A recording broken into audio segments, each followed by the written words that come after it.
Assalamualaikum warahmatullahi wabarakatuh.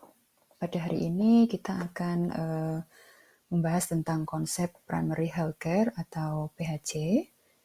Ya, perlu kita ketahui dulu tentang sejarah dari PHC ya. Jadi pada tahun 1950-an itu terdapat kampanye massal tentang pemberantasan penyakit menular. Dan juga di tahun 1960 itu ada teknologi kuratif dan preventif dalam struktur pelayanan kesehatan yang telah mengalami proses kemajuan. Selanjutnya di tahun 1972 atau 73, WHO sendiri itu mengadakan studi dan mengungkapkan ketidakpuasan pada beberapa negara terhadap sistem kesehatan yang sudah dijalankan. Ya, jadi pengertian dari PHC sendiri itu ada beberapa teori ya. Ini mulai dari deklarasi Alma-Ata 1978 itu, PHC sendiri itu sebagai pendekatan atau strategi global untuk mencapai kesehatan bagi semua atau Health for All by the Year di tahun 2000 ya. Selanjutnya dalam konferensi tersebut, Indonesia juga ikut menandatangani dan telah mengambil kesepakatan secara global dengan menyatakan bahwa untuk mencapai kesehatan bagi semua di tahun 2000 ini ya.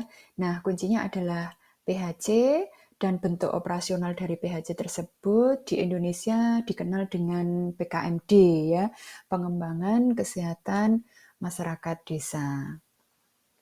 Adapun definisi lain tentang PHC, itu merupakan pelayanan kesehatan pokok yang berdasarkan pada metode dan teknologi praktis dan secara ilmiah juga, jadi dibuktikan secara ilmiah dan juga secara sosial yang dapat diterima secara umum, baik oleh individu sendiri maupun oleh keluarga di dalam suatu masyarakat.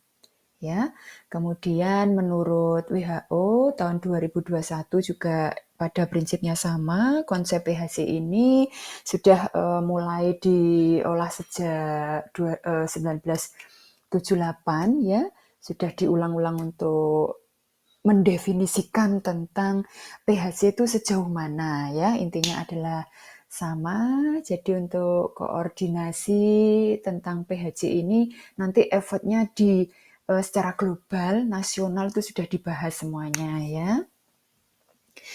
Ini menurut Depkes 2019, PHC sendiri itu merupakan perawatan yang berbasis pada komunitas yang diberikan pertama kali dalam penanganan penyakit. Perawatan ini dapat termasuk dalam pemeriksaan dan rujukan ke rumah sakit yang memiliki konsultan. Nah, adapun tujuan PHC terdiri dari tujuan umum dan tujuan khusus.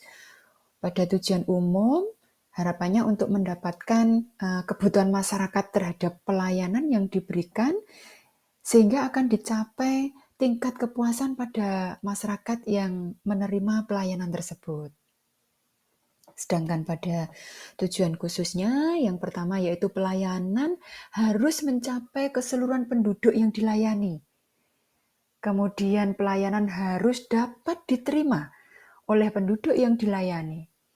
Dan pelayanan harus berdasarkan kebutuhan medis dari populasi yang dilayani. Selanjutnya, yang terakhir yaitu pelayanan harus secara maksimal menggunakan tenaga dan sumber-sumber daya lain dalam memenuhi kebutuhan masyarakat. Nah, sasaran dari PHC sendiri yaitu individu, sasaran keluarga, masyarakat, dan kelompok khusus. Dalam sasaran kelompok khusus ini, ada beberapa ya golongan dari kelompok yang mempunyai kebutuhan khusus seperti ibu hamil, bayi baru lahir, balita, lansia, usia sekolah ya. Kemudian kelompok dengan kesehatan khusus contohnya adalah pada penderita penyakit menular seperti AIDS, TBC. Kemudian penderita penyakit yang tidak menular seperti DM, jantung, dan gangguan mental. Dan selanjutnya yaitu kelompok yang mempunyai resiko terserang penyakit pada WTS, pada pecandu narkoba, seperti itu ya. Kemudian kelompok khusus pada lembaga sosial, Contohnya adalah di panti jompo, di panti asuhan, dan pusat-pusat rehabilitasi. Selanjutnya fungsi PHC sendiri untuk pemeliharaan kesehatan, pencegahan penyakit, diagnosa dan pengobatan, kemudian pelayanan tindak lanjutnya nanti, kemudian dalam pemberian sertifikatnya. Nah, untuk strategi utama PHC ini nantinya akan kerjasama dengan multisektoral, pasti berpartisipasi dengan masyarakat, penerapan teknologi yang sesuai dengan kebutuhan dengan pelaksanaan di masyarakat. Selanjutnya adalah prinsip PHC, ya. Prinsip PHC sendiri itu yang pertama adalah pemerataan upaya kesehatan, penekanan pada upaya preventif, penggunaan teknologi tepat guna dalam upaya kesehatan, peran serta masyarakat dalam semangat kemandirian, kerjasama lintas sektoral dalam membangun kesehatan, ya.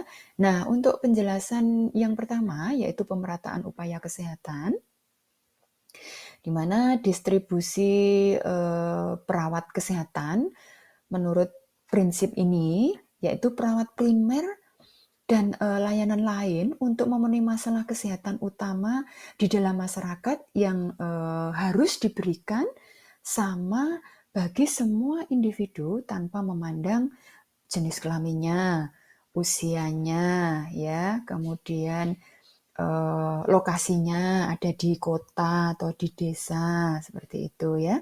Yang kedua yaitu penekanan pada upaya preventif. Itu upaya kesehatan yang meliputi segala usaha, pekerjaan, dan kegiatan memelihara dan meningkatkan derajat kesehatan dengan peran serta individu agar berperilaku sehat serta mencegah terjangkitnya penyakit. Selanjutnya yang ketiga, prinsip yang ketiga yaitu penggunaan teknologi tepat guna dalam upaya kesehatan, di mana teknologi medis harus disediakan. Yang sekarang penting sekali kan ya untuk teknologi medis ini, sehingga dapat diakses, terjangkau dan layak dan mudah untuk diterima oleh masyarakat gitu ya. Kemudian peran serta masyarakat dalam semangat kemandirian ini, masyarakat harapannya adalah partisipasi masyarakat untuk membuat penggunaan maksimal dari secara lokal, nasional, dan sumber daya yang tersedia lainnya itu bisa dimanfaatkan semuanya ya. Partisipasi masyarakat adalah proses individu dan keluarga untuk bertanggung jawab atas kesehatan mereka sendiri dan orang-orang yang ada di sekitar mereka, serta mengembangkan kapasitas untuk berkontribusi dalam pembangunan di masyarakat tersebut ya. Selanjutnya adalah kerjasama lintas sektoral dalam membangun kesehatan.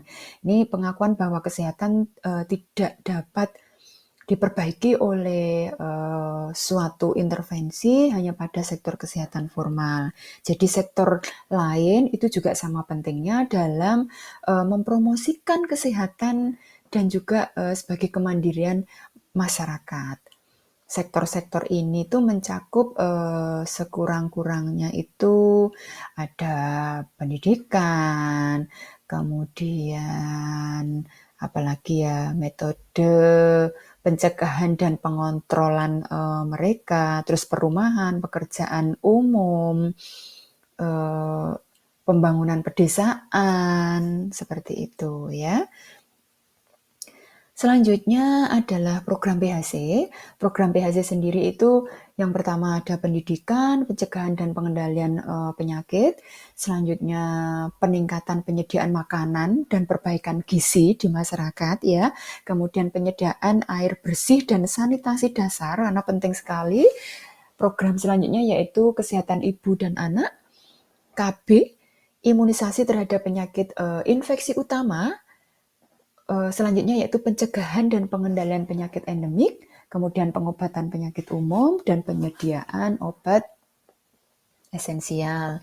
Nah, tanggung jawab perawat dalam PHC bagaimana? ya. Yang pertama yaitu mendorong partisipasi aktif dalam masyarakat untuk mengembangkan dan implementasi pelayanan kesehatan dan program pendidikan kesehatan.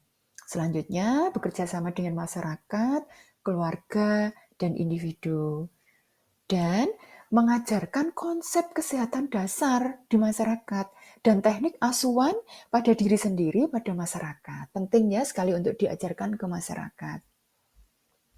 Selanjutnya yaitu memberikan dukungan dan bimbingan kepada petugas pelayanan kesehatan dan kepada masyarakat. Ini penting sekali ya, kita dukung para petugas pelayanan kesehatan ya. Kemudian koordinasi kegiatan pengembangan kesehatan masyarakat. Nah, ini adalah perkembangan PHC. Jadi setelah 25 tahun, pada tahun 1982 ini sudah mulai disusun oleh SKN ya. Kemudian orientasi sistem pelayanan kesehatan di Indonesia. Mereka orientasinya memang di situ ya, di SKN. Nah, akhirnya orientasi dari PHC ini tujuannya adalah hanya untuk promotif dan preventif. Kemudian di tahun 2000 itu Puskesmas itu sudah berdiri sekitar 7.000 ya di Indonesia. Nah, adapun misinya yaitu pelayanan kesehatan dasar masyarakat, monitoring bayi, distribusi oralit, kemudian promosi tentang ASI, kemudian tentang imunisasi, kemudian tentang penyediaan air bersih, pemberian makanan tambahan seperti vitamin A, tablet besi dan zodium. Kemudian misinya yaitu KB ya. Jadi setelah 35 tahun ini PHC ini bisa menurunkan IMR, tingkat fertilitasnya juga, kemudian pada angka kematian itu juga menurun ya.